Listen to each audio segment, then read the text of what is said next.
Baik, pertanyaan nomor 1A, jelaskan tahapan dalam model pengambilan keputusan konsumen. Jawabannya, proses pengambilan keputusan konsumen terdiri dari 5 tahapan utama. Yang pertama, pengenalan masalah. Dalam tahap ini, konsumen menyadari adanya kebutuhan atau masalah yang perlu mereka atasi. Kebutuhan ini dapat muncul dari rangsangan internal seperti rasa lapar atau eksternal seperti iklan, promosi, atau rekomendasi dari teman dapat memicu kesadaran akan kebutuhan baru. Misalnya itu ketika seseorang ingin membeli smartphone terbaru. Lalu yang kedua, pencarian informasi. Setelah mengenali masalah, konsumen mulai mencari informasi untuk memahami pilihan yang tersedia. Proses ini melibatkan pengumpulan data tentang produk yang dapat memenuhi kebutuhan mereka. Mereka mungkin melakukan pencarian di internet, menonton iklan, memeriksa produk di toko, atau meminta saran dari keluarga dan teman untuk membantu mereka membuat keputusan pembelian. Lalu yang ketiga ada evaluasi alternatif. Dalam tahap ini, konsumen sering membandingkan penawaran serupa dari penjual yang berbeda berdasarkan dari segi harga, kualitas, fitur, dan merek dari produk. Lalu yang keempat ada keputusan pembelian. Setelah mengevaluasi alternatif, konsumen membuat keputusan untuk membeli produk tertentu. Keputusan ini bisa dipengaruhi oleh berbagai faktor seperti rekomendasi dari teman, promosi, dan juga diskon. Lalu yang terakhir, perilaku pasca pembelian. Konsumen menilai kepuasan setelah menggunakan produk dan mempertimbangkan keputusan pembelian di masa depan.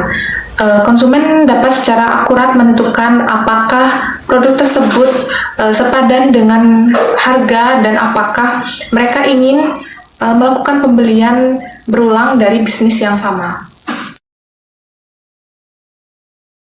Selanjutnya pertanyaan nomor 1B, mengapa memahami tahapan ini penting bagi pemasar? Berikan contoh strategi pemasaran yang sesuai untuk setiap tahapan. Jawabannya, dengan memahami setiap tahapan dalam model pengambilan keputusan konsumen, pemasar dapat merancang strategi yang lebih efektif untuk menarik perhatian konsumen dan memenuhi kebutuhan mereka. Proses ini juga memberikan wawasan tentang bagaimana konsumen berpikir dan bertindak dalam konteks pembelian. Dengan mengetahui proses ini, pemasar akan dapat menciptakan kampanye yang tepat sasaran, meningkatkan kepuasan pelanggan, dan mendorong loyalitas pelanggan. Lalu selanjutnya contoh strategi pemasaran untuk setiap tahapan. Yang pertama, tahap pengenalan masalah. Pada tahap ini, konsumen menyadari adanya kebutuhan atau masalah yang harus mereka pecahkan. Strategi pemasaran yang tepat adalah membangun brand awareness melalui iklan yang menyoroti masalah yang dapat dipecahkan produk, serta menyusun konten edukatif yang menjelaskan masalah dan solusi yang ditawarkan oleh produk. Lalu yang kedua, tahap pencarian informasi.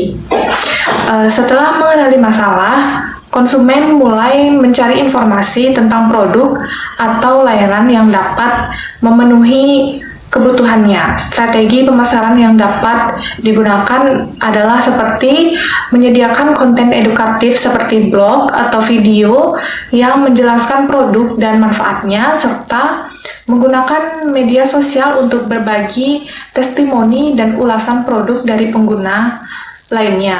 Lalu yang ketiga, tahap evaluasi alternatif. Di tahap ini, konsumen membandingkan berbagai produk atau layanan berdasarkan kriteria tertentu seperti harga, kualitas, fitur, dan juga merek. Strategi pemasaran yang dapat digunakan adalah menawarkan perbandingan produk secara jelas di situs web, termasuk keunggulan dan kekurangan dari masing-masing produk, dan memberikan sampel gratis atau uji coba untuk memungkinkan konsumen merasakan produk secara langsung sebelum membeli. Lalu Tahap yang keempat adalah keputusan pembelian. Setelah mengevaluasi alternatif, konsumen akhirnya membuat keputusan untuk membeli produk. Strategi pemasaran yang dapat digunakan adalah memberikan penawaran menarik seperti diskon atau bonus untuk mendorong konsumen melakukan pembelian. Lalu yang terakhir, perilaku pasca pembelian. Setelah pembelian, konsumen akan mengevaluasi pengalaman mereka dengan produk tersebut yang dapat mempengaruhi keputusan pembelian di masa yang akan datang. Strategi pemasaran yang dapat digunakan adalah mengirimkan survei kepuasan dan menawarkan program loyalitas atau diskon untuk pembelian. Baik, selanjutnya pertanyaan nomor 2A. Mengapa kelompok referen penting dalam pengambilan keputusan konsumen? Berikan contoh bagaimana opini kelompok referen dapat mempengaruhi preferensi konsumen. Jawabannya, kelompok referensi penting dalam pengambilan keputusan konsumen karena mereka memberikan pengaruh sosial yang dapat membentuk perilaku dan preferensi konsumen. Kelompok ini mencakup individu atau kelompok yang dianggap sebagai acuan dalam menentukan pilihan produk, baik melalui norma sosial, saran, maupun rekomendasi. Beberapa pengaruh kelompok referensi. Yang pertama, pengaruh informasi. Kelompok referensi seringkali dianggap sebagai sumber informasi yang kredibel. Anggota kelompok yang memiliki pengetahuan atau pengalaman lebih mengenai suatu produk dapat memberikan rekomendasi yang mempengaruhi keputusan pembelian individu lainnya. Lalu, selanjutnya pengaruh normatif. Kelompok referensi dapat menciptakan tekanan sosial yang mendorong individu untuk mengikuti norma-norma yang ada. Ketika seseorang merasa tertekan untuk mematuhi apa yang dianjurkan oleh kelompoknya, mereka cenderung memilih produk atau merek yang sama dengan anggota kelompok tersebut untuk mendapatkan penerimaan sosial. Lalu yang terakhir, pengaruh identifikasi. Suatu jenis pengaruh kelompok acuan yang terjadi karena mengidentifikasi diri dengan menghayati nilai-nilai dan perilaku kelompok tersebut. Contoh dari pengaruh opini kelompok referensi dapat mempengaruhi preferensi konsumen adalah ketika misalnya seseorang mempertimbangkan untuk membeli sesuatu seperti laptop, kemudian teman-temannya merekomendasikan salah satu merek laptop yang menurut mereka bagus. Konsumen tersebut kemungkinan akan membeli laptop dari produk yang direkomendasikan oleh teman yang mereka percayai. Contoh lainnya itu seperti seorang wanita yang baru mulai menggunakan kosmetik mungkin akan mencari rekomendasi dari teman-teman atau influencer di media sosial. Jika teman-temannya merekomendasikan merek kosmetik tertentu dan berbagi pengalaman positif, dia lebih cenderung memilih merek yang direkomendasikan oleh temannya tersebut daripada merek lain yang tidak dikenal. Baik, selanjutnya pertanyaan nomor 2B.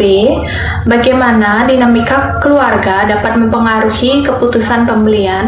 Jelaskan peran individu dalam konteks keputusan keluarga. Jawabannya, dinamika keluarga berperan penting dalam pengambilan keputusan pembelian karena setiap anggota keluarga memiliki peran dan pengaruh yang berbeda dalam proses tersebut. Setiap anggota memiliki peran yang berbeda. Yang pertama, ada pemberi pengaruh. Anggota keluarga yang memberikan informasi kepada anggota lain tentang suatu produk atau jasa. Yang kedua, penjaga gerbang atau gatekeeper. Anggota keluarga yang mengontrol arus informasi tentang suatu produk atau layanan ke dalam keluarga. Yang ketiga, pengambil keputusan. Anggota keluarga yang memiliki kekuasaan untuk menentukan secara sepihak atau bersama-sama apakah akan berbelanja, membeli, menggunakan, mengonsumsi, atau membuang produk atau jasa tertentu. Lalu yang keempat ada pembeli. Anggota keluarga yang melakukan pembelian aktual atas produk. Yang kelima ada penyedia. Anggota keluarga yang mengubah produk menjadi bentuk yang sesuai yang dapat dikonsumsi oleh anggota keluarga lainnya. Yang keenam ada pengguna. Anggota keluarga yang menggunakan atau mengonsumsi produk atau layanan tertentu. Yang ketujuh ada pemelihara. Anggota keluarga yang melakukan servis atau perbaikan produk sehingga produk tersebut dapat memberikan kenyamanan dan kepuasan yang berkelanjutan.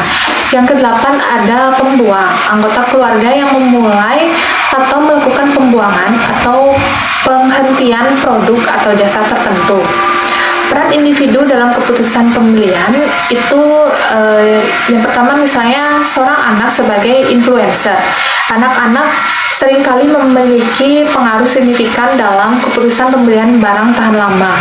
Mereka dapat mempengaruhi orang tua melalui permintaan langsung atau dengan menunjukkan ketertarikan pada produk tertentu.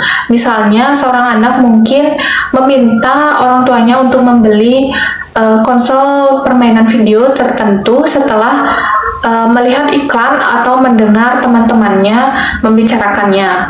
Lalu, ibu berperan sebagai penjaga gerbang atau gatekeeper. Ibu mungkin menjadi penjaga gerbang dengan meneliti berbagai pilihan produk di internet, membaca ulasan, dan membandingkan harga. Dia kemudian hanya menyampaikan informasi yang menurutnya relevan dan sesuai dengan anggaran keluarga kepada ayah dan anak-anaknya. Lalu seorang ayah sebagai decider atau pengambil keputusan. Dalam beberapa situasi, ayah mungkin mengambil peran dominan sebagai decider, terutama untuk produk yang melibatkan investasi besar seperti mobil atau rumah. Dia akan mempertimbangkan anggaran atau kebutuhan sebelum membuat keputusan akhir. Lalu ada keterlibatan bersama. Beberapa keputusan pembelian dilakukan secara kolaboratif, di mana semua anggota keluarga terlibat dalam diskusi dan pertimbangan. Misalnya saat memilih liburan keluarga, semua anggota mungkin memberikan masukan tentang tujuan dan aktivitas yang diinginkan. Selanjutnya pertanyaan nomor 3A. Jelaskan konsep difusi inovasi dan bagaimana hal itu terkait dengan pengambilan keputusan konsumen. Jawabannya, konsep difusi inovasi adalah proses di mana inovasi, produk, ide atau layanan tersebar di antara individu atau kelompok. Difusi inovasi sangat terkait dengan pengambilan keputusan konsumen karena proses ini mempengaruhi bagaimana konsumen mengenali, mengevaluasi, dan mengadopsi produk baru. Proses ini melibatkan interaksi antara inovasi itu sendiri. Inovasi itu dapat berupa teknologi baru, metode produksi, atau bahkan perubahan dalam cara berbisnis. Lalu ada saluran komunikasi yang digunakan untuk menyebarkannya. Saluran bisa berupa media massa, media sosial, iklan, atau rekomendasi dari teman dan keluarga. Lalu ada waktu yang diperlukan untuk adopsi dan konteks sosial di mana difusi terjadi. Proses difusi inovasi biasanya terdiri dari 5 tahap utama. Yang pertama, kesadaran atau awareness. Pada tahap ini, individu pertama kali mengetahui tentang adanya inovasi. Ini bisa terjadi melalui iklan, berita, atau rekomendasi dari orang lain. Lalu yang kedua ada minat atau interest. Setelah menyadari inovasi, individu mulai menunjukkan minat dan mencari informasi lebih lanjut mengenai produk tersebut. Mereka mungkin membaca ulasan atau bertanya kepada teman. Lalu yang ketiga ada evaluasi atau evolution. Di tahap ini, individu mengevaluasi manfaat dan risiko dari mengadopsi inovasi. Mereka mempertimbangkan apakah produk tersebut sesuai dengan kebutuhan dan gaya hidup mereka. Yang keempat ada percobaan atau trial. individu mencoba inovasi dalam skala kecil untuk menilai keefektifannya. Misalnya mereka mungkin mencoba aplikasi baru sebelum memutuskan untuk menggunakannya secara rutin. Lalu yang terakhir ada adopsi atau adoption. Jika percobaan berhasil dan memenuhi harapan individu, mereka akan mengadopsi inovasi tersebut secara penuh dan menjadikannya bagian dari kehidupan sehari-hari mereka. Selanjutnya, pertanyaan nomor 3B. Apa peran pemasaran dalam mempercepat proses difusi inovasi? Jawabannya, pemasaran memainkan peran dalam mempercepat proses difusi inovasi dengan berbagai cara. Yang pertama, edukasi. Pemasaran berperan dalam memberikan dukungan purna jual dan edukasi kepada konsumen, memastikan mereka merasa nyaman dan percaya diri dalam menggunakan inovasi. Yang kedua, komunikasi. Pemasaran membantu menyebarkan informasi tentang inovasi melalui saluran komunikasi yang tepat, meningkatkan kesadaran dan pemahaman konsumen tentang produk baru. Lalu, yang ketiga ada promosi. Melalui kampanye promosi yang menarik, pemasaran dapat menciptakan kesadaran di sekitar inovasi, menarik perhatian konsumen, dan mendorong mereka untuk mencoba produk baru. Lalu yang keempat ada testimoni dan ulasan. Menggunakan pengalaman pengguna awal untuk meyakinkan konsumen lainnya. Selanjutnya, pertanyaan nomor 4A. Jelaskan hubungan antara persepsi konsumen dan proses pembelajaran. Bagaimana penggunaan stimulus dapat mempengaruhi persepsi? Jawabannya, persepsi konsumen dan proses pembelajaran memiliki hubungan yang erat. Persepsi adalah cara konsumen memahami dan menafsirkan informasi tentang produk atau layanan yang dipengaruhi oleh pengalaman sebelumnya, pengetahuan, dan konteks sosial. Proses pembelajaran di sisi lain melibatkan perubahan perilaku konsumen berdasarkan pengalaman, baik melalui pengamatan maupun interaksi langsung dengan produk. Penggunaan stimulus seperti iklan atau promosi dapat mempengaruhi persepsi konsumen dengan berbagai cara, yaitu dengan menciptakan kesadaran.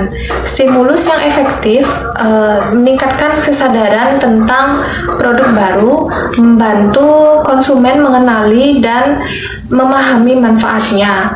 Lalu ada pembentukan asosiasi positif. Iklan yang menarik dapat membentuk asosiasi positif antara produk dan pengalaman menyenangkan, mempengaruhi keputusan pembelian di masa yang akan datang. Lalu yang ketiga ada penguatan pembelajaran. Ketika konsumen mendapatkan pengalaman positif dari produk tertentu setelah terpapar stimulus, mereka lebih cenderung mengingat dan memilih produk tersebut di masa depan.